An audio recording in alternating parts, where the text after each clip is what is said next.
ఎందుకు అసలు ఎలా వచ్చింది? అంటే ఒక పర్సన్ ఇన్స్పిరేషన్ గా తీసుకొని ఇలా సైక్లింగ్ చేస్తున్నాను. ఎవరు? రంజిత్ అని అందరికి తెలుసు అనుకుంటా. ఏంటి ఏం ఇన్స్పైర్ చేసింది అతని జర్నీలో? దాన్ని అంటే ఎక్కడ చూసినా ఏం చూసినా మనం ఎంతో స్వార్థంగా చేస్తుంటారు అన్న ఇప్పుడున్న జనరేషన్లో. అలాంటి అంత బ్యాక్గ్రౌండ్ నుండి అన్న కూడా ఎలాంటి స్వార్థం లేకుండా ఒక పర్సన్ని మోటివేట్ చేయడం కానీ, ఒక పర్సన్తో మాట్లాడడం కానీ, వేరే వేరే కంట్రీస్కి వెళ్ళి అంత రిస్క్ అయినా కానీ అంత హ్యాండిల్ చేస్తూ కూడా బయటికి కొంచెం కూడా పెయిన్ కనిపించకుండా ఎంత మంచిగా చెప్తాడంటే అంత మంచి ఎక్స్ప్లెయిన్ చేస్తాడు. ఎవరన్నా బయటకు వచ్చి బతకాలంటే ఆనంద్ బతికేయచ్చు అన్న. తను చెప్పే స్టోరీస్ అంటే జర్నీయే కాకుండా స్టోరీస్ కోసం చాలా మంది చూస్తూ ఉంటారు. ఈవెన్ నువ్వు కూడా స్టోరీస్ చెప్తా ఉన్నావు, ఈవెన్ టెంపుల్లోకి వెళ్ళాను, తోసేసారు, ఇలాంటివన్నీ కూడా కొంచెం ఫన్ పార్ట్ ఉంటుంది అంటే ఎక్స్ప్లోరేషన్ ఉంటుంది మొత్తం దీన్నంతా. బట్ స్టార్టింగ్ నేను ఇలా సైకిల్ మీద వెళ్తానని చెప్పి ఎవరికైనా షేర్ చేసుకున్నావా? ఐడియా వచ్చింది? నేను ఇంట్లోంచి బయటకు వచ్చి అన్ఎక్స్పెక్టెడ్ గా స్టార్ట్ చేశాను. ఓకే, ఇంట్లోంచి బయటకంటే అంటే మా ఇంట్లో కొంచెం ఫోర్సెస్ వల్ల అంటే డిగ్రీ అయిపోయింది నాది. ఇంక ఇంట్లో ఏం చేస్తున్నావురా ఖాళీగానే అన్న, మాది ఒక మిడిల్ క్లాస్ ఫ్యామిలీ, ఏం చేయాలో అర్థం కాక తిరుపతికి వచ్చిన. ఆ వెంకన్న స్వామి దర్శనం చేసుకుని మా అన్నడికి 35,000 వరకు అమౌంట్ పే చేసుకున్నా. సైకిల్ తీసుకున్నా, రామేశ్వరం ధనుష్కోటికి బయలుదేరిపోయాను. అంటే రెగ్యులర్ సైకిల్ వాడరు కదా మీరు? లేదన్న, అది కొంచెం కాస్ట్లీ సైకిల్. ఎంత పెట్టుకున్నావు సైకిల్ అప్పుడు? అది 27,000 పెట్టుకున్నాను. 27,000 పెట్టి. అప్పుడు నువ్వు ఎంప్లాయీ కాదు, నీకు జాబ్ లేదు, ఎలాంటి బ్యాక్గ్రౌండ్ లేదు. ఎలా వచ్చినాయి డబ్బులు మరి అప్పుడు? మా అన్న కొంచెం అప్పులు చేసి నా ఫ్యాషన్ కోసం మా అన్న సాహసం చాలా సాక్రిఫై చేశాడు. అంటే ఓన్ బ్రదరా? ఓన్ బ్రదరే. అన్న ఏం చేస్తారు? అన్న బీటెక్ అయిపోయింది, ఇప్పుడు రీసెంట్ గా జాబ్ చేస్తున్నాడు. ముందు కూడా అన్న కూడా నాలాగనే. Okay, nice. అంటే ఇంత సపోర్ట్ చేయడం అనేది, మామూలుగా అన్నదమ్ములు అంటే కొట్టుకుంటూ ఉంటారు కదా ఇంట్లో సిబ్లింగ్స్. నాకు ఏ ప్రాబ్లం వచ్చినా మన్నే బాగా సపోర్ట్ చేస్తాడు అన్న, ఎనీ మ్యాటర్ లో కూడా. ఏంటి ఇప్పుడు నుంచి ఆల్మోస్ట్ 8 months నుంచి ఈ ట్రావెలింగ్, ఈ బైసికల్ ట్రావెలర్ గానీ ఇండియా మొత్తం తిరుగుతున్నాం. అవునన్నా, అన్ని చోట్ల. సౌత్ ఇండియా టోటల్ కంప్లీట్ చేసుకున్నాను. సౌత్ ఇండియా కంప్లీట్ అయిపోయింది, సో ఇంకా మిగిలినవన్నీ పెండింగ్ ఉన్నాయి. North India complete, north east complete ఉంది. ఓకే, సో అంటే డ్రీమ్ ఏంటి? ఓన్లీ ఇండియా వరకు పరిమితమా, లేదు కంట్రీస్ వెళ్ళాలి నేను కూడా అని అనుకుంటున్నా? నా డ్రీమ్ ఏంటంటే మన శ్రీలంక మీద ఒక మన కంట్రీ కంప్లీట్ చేసుకుని అదర్ కంట్రీస్ మీద నా కాలు పెట్టాలనేసి నా డ్రీమ్ అన్న. నెక్స్ట్ శ్రీలంక వెళ్ళాలనేసి చాలా వరకు ట్రై చేస్తున్నాను. కొంచెం ఈజా కోసం కష్టంగా ఉంది, ఎందుకంటే ఈజాలన్నీ కంటే మన అకౌంట్లో వరకు 20 lakhs వరకు అమౌంట్ చూపించాలన్న. ఓకే, వీసా కావాలంటే 20 lakhs చూపించాలి. అది కష్టం అవుతుంది. కొంచెం ఎవరైనా సపోర్ట్ చేస్తే బాగుంటుందని ఆశిస్తున్నాను. ఓకే, సో ఇప్పటి వరకు జర్నీ చేసావు కదా, మొత్తం ఇవంతా జరిగావు కదా, ఒక సెంటెన్స్ లో ఏదైనా ఒక కొటేషన్ లో నీ జర్నీ మొత్తం చెప్పాలంటే ఏం చెప్తావు? Save trees save earth. ఏంటంటి సేవ్ ట్రీస్ సేవ్ ఎర్త్ అంటావు? సో అదే నీ ఫస్ట్ నుంచి నినాదం అదే. ఎందుకు సేవ్ ట్రీస్ సేవ్ ఎర్త్ ఎలా వచ్చింది? అంటే ప్రతి ఒక్కరు చూడనీకైతే ఈ మధ్యన కాలంలో యూత్ అంతా డ్రింకింగ్ కి, స్మోకింగ్ కి, ఇలా వివిధ కారణాల వల్ల అడిక్ట్ అయిపోతున్నారు. మనలో కొంచెం మెచ్యూర్ మైండ్ సెట్ వచ్చి మనం కూడా ఏదైనా నేషన్ కోసం, మన దేశం కోసం మనం ఏం చేద్దామనేసి ఇలా ఆలోచించాను. సో నువ్వు ఇది చెప్పొచ్చు కదా దాని బదులు, అంటే నువ్వు మాటలు చెప్పావు ఏమైనా అంటావు అంటే కరెక్ట్ గా ఒక పాయింట్ అన్నావు, యూత్ అంతా ఇలాంటి వాటికి ఎడిక్ట్ అయిపోతున్నారు, స్మోకింగ్, డ్రింకింగ్, ఆల్కహాల్ లేదంటే డ్రగ్స్ ఇలాంటివన్నీ. సో నువ్వు అది చెప్పొచ్చు కదా, say no to alcohol, smoking, drugs అని చెప్పి. సేవ్ ట్రీస్ సేవ్ ఎర్త్ అంటే మార్పు ఒకటే సార్ రాదన్న, కొంచెం కొంచెం మారుతూ వస్తుంది. మనం మారినప్పుడే సొసైటీ మారుతుంది అన్న. అంటే సేవ్ ట్రీస్ మీద ఏదన్నా ఒక ఎమోషన్ ఉందా? అంటే చెట్లు నరికేయడం గురించి నీకు ఏదైనా ఒక ఇన్సిడెంట్ చూసి భావోద్వేగానికి గురయ్యి కొంచెం ఎమోషనల్ ఫీల్ అయ్యి? అంత ఏం లేదు, కానీ నేను వెళ్తుంటా కదా కొన్ని ఏరియాస్కి, ఆల్మోస్ట్ సౌత్ ఇండియాలో 30 నుంచి 35 schools వరకు నేను వెళ్ళి అక్కడ చిల్డ్రన్స్ మోటివేట్ చేస్తుంటాను, చెట్లు నాడదాం. రానున్న జనరేషన్ కి మనం ఇవ్వాల్సింది గోల్డ్ అమౌంట్ కాదు, మనం ఎన్విరాన్మెంట్ ఇచ్చామంటే హెల్తీగా ఉండొచ్చు, హెల్తీగా అంటే హేమ్ చేయొచ్చు. ఇది నా డ్రీమ్. Nice nice. ప్రతి స్కూల్కి వెళ్ళి పిల్లలందరికీ నువ్వు ఇలా చెప్తుంటా. సో డిగ్రీ ఏంటి చదివింది? Degree BCom computers. మరి అది చేసినప్పుడు అంటే ఏదో ఉంటది కదా, ఇది చేసామంటే నీకు కంప్లీట్ గా ఐ మీన్ ఒక ఐడియా ఉంటది, ఈ జాబ్ చేద్దాం, ఈ కైండ్ ఆఫ్ ప్రొఫెషన్ లోకి వెళ్దాం అని చెప్పి. నాకు ఇంట్రెస్ట్ లేదన్న, ఏదో నామకే వస్తే ఒక డిగ్రీ చేయాలి, అది కూడా డ్రాప్ అవుట్ లాస్ట్ లో, ఫైనల్ ఇయర్ లో డ్రాప్ అవుట్. అవునన్నా.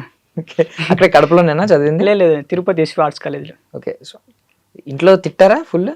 అంటే ఇప్పటికి కూడా తిడుతూనే ఉంటారండి వాళ్ళు. ఇంట్లో రఘువరన్ బీటెక్ లో చూస్తారా, లేదు బాగానే చూస్తారా? అంటే Karthik, actually Raghuvaran BTech cinema చూసావా? నా లైఫ్ లో సేమ్ రఘువరన్ బీటెకేనా? బట్ నీ పేరు కార్తిక్, అందులో కార్తిక్ అంటే హీరో తమ్ముడు బాగా చూస్తారు ఇంట్లో. నిన్ను రఘువరన్ బీటెక్ లాగే చూస్తారా? నైస్. బట్ కార్తిక్ పేరు నాకు చాలా ఇష్టం, ఏమై చేసే మూవీ చూసినప్పటి నుంచి అబ్బా మంచి పేరు అని అనిపించేది. మంచి పేరే, కాకపోతే జాతకమే బాగాలేదు. బట్ ఎనీవే ఇప్పుడు బాగుంది, అంతా బాగుంది. ఇన్స్టాగ్రామ్ లో అయితే మంచి ఫాలోయింగ్ ఉంది, అసలు 1,50,000 దాటారు ఇప్పటికి. బట్ యూట్యూబ్ నువ్వు అంత ఇంకా ఐ మీన్ రీసెంట్ గా స్టార్ట్ చేసినట్టున్నావు, అంత ఎక్కువ పోస్ట్స్ కూడా పెట్టట్లేదు, ఓన్లీ షార్ట్స్ మాత్రమే పెడుతున్నావు. వాట్ అబౌట్ రెవెన్యూ ఎలా వస్తుంది మరి? వితౌట్ బన్ ట్రావెలింగ్ కదా, ఇప్పుడు ఎక్కడికైనా వెళ్తుంటాను, మార్నింగ్ టైం అయితే చిన్న చిన్న హోటల్స్ అని అడుక్కోవడము. ఇంకా నా ప్రతి జీవితం ఎలా ఉంటుంది అంటే మార్నింగ్ లేవగానే పెట్రోల్ బంక్ లో స్నానం చేస్తాను, ఇంకా టిఫిన్ అంటావా రోడ్ సైడ్ హెల్ప్ చేసుకోవడం, ఇంకా ఆఫ్టర్నూన్ రోడ్ సైడ్ హెల్ప్, ఇంకా ప్రతి నా జీవితం మొత్తం రోడ్ మీదనే గడిచిపోతుంది. ఇప్పుడు ఈ రోడ్డు మీద గడిచిపోతుంది, బాగానే ఉంది. ఫైనాన్షియల్ గా ఏమన్నా బాగానే వస్తుందా? ఏం లేదన్న, నేను ఒక్క ప్రమోషన్ కూడా చేయను. ఒక్క ప్రమోషన్ ఏం వస్తుంది మరి? డబ్బులు ఏం వస్తున్నాయి? ప్రమోషన్ ఎలా ఉంటదంటే ఒక చాపుకి ఎర వేస్తే ఎలా ఉంటదన్న, ఆడియన్స్ అందరినీ ఇలా ప్రమోషన్ కోసం ఎరేస్తున్నారు, అది అర్థం చేసుకుని మాడితే సొసైటీ ఇంకా బాగుంటుంది. అంటే ఇప్పుడు నువ్వు ఇంత మంది ఫాలోవర్స్ తెచ్చుకుని నీకు ఐ మీన్ ఏం చేసుకుందామని? నేను స్వార్థంగా బతకాలనుకోవట్లేదన్న, నేను తిన్నికి ఉన్నీకి ఉంటే చాలు. కాదు బ్రో, ఇప్పుడు తినడానికి ఉండడానికి ఉండాలన్నా డబ్బులు కావాలి కదా.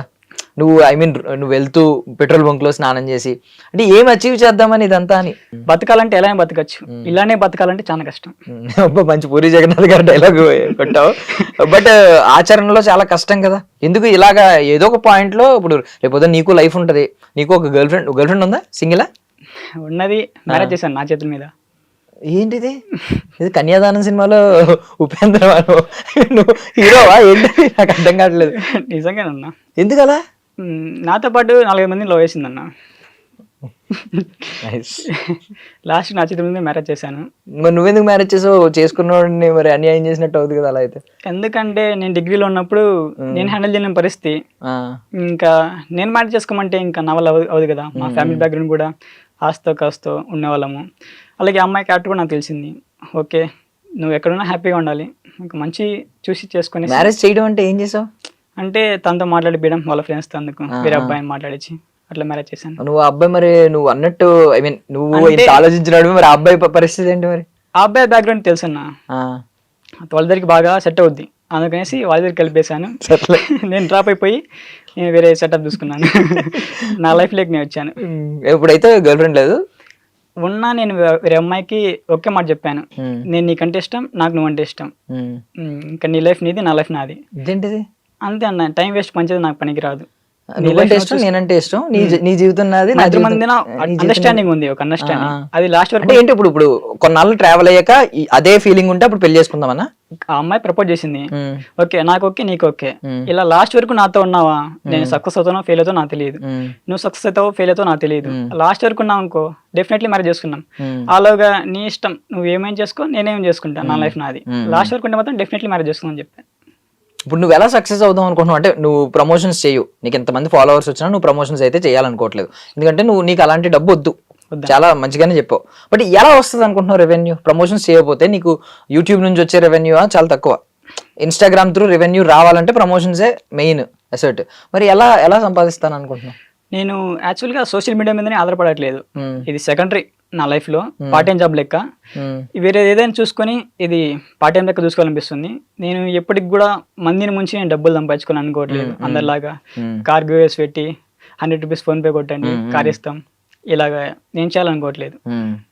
బట్ ఇది ఇలాగే ఉంటుందా? రేపు పొద్దున్న మళ్ళీ నీకు ప్రమోషన్స్ రావచ్చు, వాళ్ళు ఎక్కువ ఆఫర్ చేయొచ్చు, తర్వాత డబ్బు చూసేసరికి నీ మైండ్ సెట్ మారదని అంటావా? నాకు కోటి వచ్చిన ప్రమోషన్ చేయను, ప్రమోషన్ చేయు, నాకు జెన్యూన్ అనిపించింది, వాడు ఆ పక్కన ఫ్రెండ్ అనిపించాడు, చేస్తాను, డెఫినెట్లీ చేస్తాను. ఫ్రెండ్ అంటే ఆ పక్కన నా తరపున తప్పకుండా సపోర్ట్ దొరుకుతాను. ఇప్పుడు కూడా నేను 4 or 5 ప్రమోషన్ చేశాను మా ఫ్రెండ్స్కి, వితౌట్ 1 రూపీ కూడా తీసుకోలేదు. నాకు యూజ్ వద్దంటే నేను ఎంత దూరమే వెళ్తానన్నా. సౌత్ ఇండియాలో మొత్తం కవర్ చేసినప్పుడు ఏ ప్లేస్ నీకు ఐ మీన్ కొంచెం ఏమన్నా ఇన్సిడెంట్స్ జరిగినాయా, కొంచెం నువ్వు భయపడిన సందర్భాలు? బికాస్ రంజిత్ ఇంటర్వ్యూలో ఆయన షేర్ చేసుకున్న విషయాలు చాలా ఉన్నాయి, ఆయన ఆల్మోస్ట్ చచ్చిపోయానేమో అన్న పరిస్థితులు చాలా విషయాలు చెప్పాడు. నీకేమన్నా అలాంటివి ఏమన్నా థ్రెటనింగ్స్ కానీ, ఎవరన్నా కొట్టడం కానీ? చాలా ఉన్నాయన్న. ఏమైంది? పులిగొండ దగ్గర యాక్సిడెంట్ అయిందన్న. అయ్యో, పులిగొండ దగ్గర యాక్సిడెంట్ అయిన తర్వాత కరతం తగిలిచ్చాడు, వెళ్ళిపోయాడు అన్న. చూస్తే 3 hours లేపనీకి ఎవరు రావట్లేదు, బ్యాక్ మీద బాగా ఇంజురీ అయింది. పడిపోయి ఉన్నావు 3 hours? లేపనీకి ఎవరు రావట్లేదు, కంపల్లో పడిపోయాను, కనిపిది అనమాట రోడ్ సైడ్ వెళ్తున్న వాళ్ళకి, సింగిల్ రైడ్. ఇంకా నా వల్ల అవ్వట్లేదు, ఎవరో అతను పాస్ చూసుకుని కనేసి సైడ్ ఆపాడు అనమాట. అతను చూసి కాపాడాడు. ఆ రోజు ఏమైందంటే ఆ రోజు డ్యామేజ్ ఏమైంది నీకు? అంటే ఇంజురీస్ ఏమైనా అయినాయా? గట్టిగా అయిపోయింది, బ్యాక్ ఇంజురీ అయింది, అయినా గివ్ ఇవ్వలేదు, ఇంటికి వెళ్ళలేదు, ఎక్కడ కూడా షోల్డర్ దగ్గర మంచిగా తగిలింది, అయినా కూడా ఎక్కడ కానీ గివ్ ఇవ్వకూడదు అన్న. కొడితే సక్సెస్, లేకపోతే నా ఇప్పుడు దాని వల్ల ఏమన్నా ఇప్పుడు నీకు ఏమన్నా మేజర్ ఇంజ్యూరీస్ అయినాయా, లైక్ ఏమన్నా ప్లేట్లు వేయడం ఇలాంటివి ఏమన్నా అయినాయా? లేదన్న, రాడ్స్ ప్లేట్ అలాంటిది ఏం ఏం అవ్వలేదు, లేదు. జస్ట్ రికవర్ అయిపోయావు. ఓకే. ఇప్పుడు ఇలాంటి భయం ఏదా రేపు పొద్దున్న మళ్ళీ వెళ్తున్నప్పుడు? భయం వేస్తుంది, ఎందుకంటే ఒక్కొక్క ఏరియాలో ఒక్కొక్కరు వచ్చేసి తాగేసి మా ఏరియాకి ఎందుకు వచ్చారను అనేసి చాలా మంది బెదిరిస్తారన్న. నీ ఇన్స్టాగ్రామ్ నీ ప్రొఫైల్ అంతా చూపించిన తర్వాత ఓకే అంటున్నారా? ప్రొఫైల్ ఏముందన్న, ఇప్పుడు ప్రొఫైల్ చూపించాం అనుకో, వీడు యూట్యూబర్ అంటే వీడి దగ్గర ఏదో కెమెరాస్ ఉన్నాయి, అవి ఉన్నాయి, ఇవి ఉన్నాయి అనేసి ఇంకా తగ్గడానికి ఇంకా ఎక్కువ ఇష్టపడతారు. నాకు తమిళనాడులో ఇదే జరిగింది. నేను ఒక పెట్రోల్ బంక్ లో స్టే చేస్తున్నప్పుడు అక్కడ ఉన్న వాళ్ళు యూట్యూబర్ అనేసరికి వాళ్ళు నన్ను ఏదో అటాక్ చేయడానికి నైట్ టైం 12:30కి 1కి వచ్చేసి టెంట్ కొట్టేసి బెదిరియడం జరిగింది. అప్పుడు చూసి అంటే నీ కెమెరాస్ కొట్టేద్దామనా? నా దగ్గర ఏం ఉండవన్నా, నేను వితౌట్ ట్రావెల్ తప్ప నా దగ్గర ఒక ఫోన్ ఉంది, ఆ ఫోన్ తప్ప ఫోన్ లోనే మొత్తం రికార్డ్ చేసేదంతా రికార్డ్ ఒకే ఫోన్. వాట్ అబౌట్ మైక్ ఇలాంటివన్నీ? ఏం లేవన్నా, ఓన్లీ న్యాచురల్ గా వాయిస్ న్యాచురల్ ఫోన్. ఓకే. ఇప్పుడు సైకిల్ కి అంత 27,000 పెట్టినప్పుడు క్వాలిటీ అవుట్పుట్ రావాలంటే కొంచెం మైక్స్ ఈ సెటప్ కూడా మరి మెయింటైన్ చేయాలి కదా కొంచెం. యాక్చువల్గా నేను బ్లాగ్స్ కూడా తీయద్దనుకున్నా, ఒక ఫ్యాషన్ తో నేను సైక్లింగ్ చేస్తున్నప్పుడు ఏదో కొంచెం మంది అన్న మనల్ని చూసి మోటివేషన్ అయ్యి కొంచెం మారుతారనేసి ఇలా తీయడం జరిగిందన్న. సో ఇది అసలు నీకు రెవెన్యూ మోడల్ కాదు, నీకు దీని నుంచి డబ్బులు సంపాదించాలని కాదు, జస్ట్ ఇన్స్పైర్ చేయాలి కొంతమందిని, మార్చాలి, సొసైటీని మార్చాలి, మన వల్ల ఏమవుతుంది అది చేద్దాం అనుకున్నా. ఎప్పుడన్నా రంజిత్ బ్రోని ఎప్పుడన్నా కలిసావా? కలవలేదన్న, మాట్లాడుతుంటాను. ఎలా? ఫోన్ లో? అది ఫోన్ లో, ఇన్స్టాగ్రామ్, చాలా సోషల్ గుడ్ మీడియా. పర్సన్ అన్న. ఒక పర్సన్ ఒక స్టేజ్ కి రావాలంటే అన్న తప్పకుండా అన్న సపోర్ట్ ఇస్తాడు అన్న, ఎవరైనా కానీ. నేను దాదాపు ఒక 20K 30K ఫాలోవర్స్ ఉన్నప్పుడు మెసేజ్ చేశాను, రిప్లై ఇస్తాడు అన్న. ఎంత చిన్న వాళ్ళని రిప్లై ఇస్తాడు. చాలా గుడ్ పర్సన్, సైక్లిస్ట్ లో ఉన్నది గుడ్ పర్సన్. మళ్ళీ మన తెలుగులో ఉన్నారు కానీ చాలా మంది ఒకటి ఎదుగుతున్నారంటే తొక్కనికి ట్రై చేస్తారు చాలా మంది యూట్యూబర్స్. అతని మీద ఒక బుక్ రాశారు తెలుసా, Indian cyclist. Indian cyclist actually ఆ బుక్ పట్టుకుని వచ్చాడు మన దగ్గరికి. అప్పుడు మన దగ్గర చాలా బాగా మాట్లాడాడు చాలాసేపు. సో కలవలేదు అయితే? ఎందుకు కుదరలేదా, లేకపోతే అంత ఆస్ట్రేలియా రేట్ లో అయిపోయిన తర్వాత కలుద్దాం అనుకున్నా, కొంచెం నాకు షెడ్యూల్ వల్ల కలవలేదు, ఎగ్జామ్స్ అప్పుడు ఉండి. ఇప్పుడు అన్న ఆపరేషన్ చేసుకుని ఇంటికి వచ్చాడు, మినిమం ఇప్పుడు 2 or 3 days లో కలవని ట్రై చేస్తాను. ఆపరేషన్ చేయించుకోవడానికి? అన్న ఏమైంది? అన్నకి ఇంజురీ అయింది యాక్చువల్ గా, చెప్పాడు అనుకుంటా మీ ఇంటర్వ్యూలో కూడా. అది కొంచెం ఎమర్జెన్సీ అవ్వడం వల్ల ఇంగ్లాండ్ రేట్ లో ఇప్పుడు హైదరాబాద్కి వచ్చేసాడు రిటర్న్. అయ్యో, ఓకే. సో ఎప్పుడన్నా రేపు పొద్దున్న తను మళ్ళీ ఇప్పుడు రికవర్ అయ్యి మళ్ళీ ఇంకొక కంట్రీకి వెళ్దాం ఏదన్నా అనుకుంటాడు, ప్లాన్ చేసుకుంటాడు, నేను రమ్మన్నాడు అనుకో, కార్తిక్ రా మన ఇద్దరం కలిసి వెళ్దాం అని అంటే ఏం చేస్తావు? ఆ మాట చెప్తే కూర్చొని చూస్తున్నాయండి. ఎందుకంటే మనం అతను చూసి నేర్చుకునే వాళ్ళం, అతను పిలిస్తే వెళ్ళకుని ఉంటామా? డెఫినెట్లీ వెళ్తానండి. మోర్ ఓవర్ ఇలా వెళ్తూ ఉంటావు కదా, నీకు భాష తెలియదు. ఇప్పుడు తమిళనాడులో తమిళ వచ్చా? తమిళ రాదన్న. తమిళ రాదు, మరి ఎలా మేనేజ్ చేస్తావు? ఇంకా అంటే మనం ఎక్కువ ఏం మాట్లాడాం కదన్న, నేను రోడ్ సైడ్ వెళ్తుంటాను, కొంచెం ఫుడ్ మ్యాటర్ లోనే కష్టం అవుతుంది తమిళనాడులో. అంటే నీకు తెలియని లాంగ్వేజ్ దగ్గరికి వెళ్ళావు, నీ దగ్గర 0 బడ్జెట్ అంటున్నావు, బడ్జెట్ లేదు, నీకు ఆకలేసింది, అప్పుడు ఎలాగా ఇక్కడ అనుకో తెలుగు వాళ్ళు కాబట్టి ఎక్స్ప్లెయిన్ చేస్తావు, ఇలా వచ్చాను, ఇప్పుడు నా దగ్గర డబ్బులు లేవు ఇవన్నీ. ఇప్పుడు అక్కడ ఎలా చెప్తావు? ఇంకేముందన్న, అడుక్కోవడమే పరిస్థితి, గౌరవం పరిస్థితి.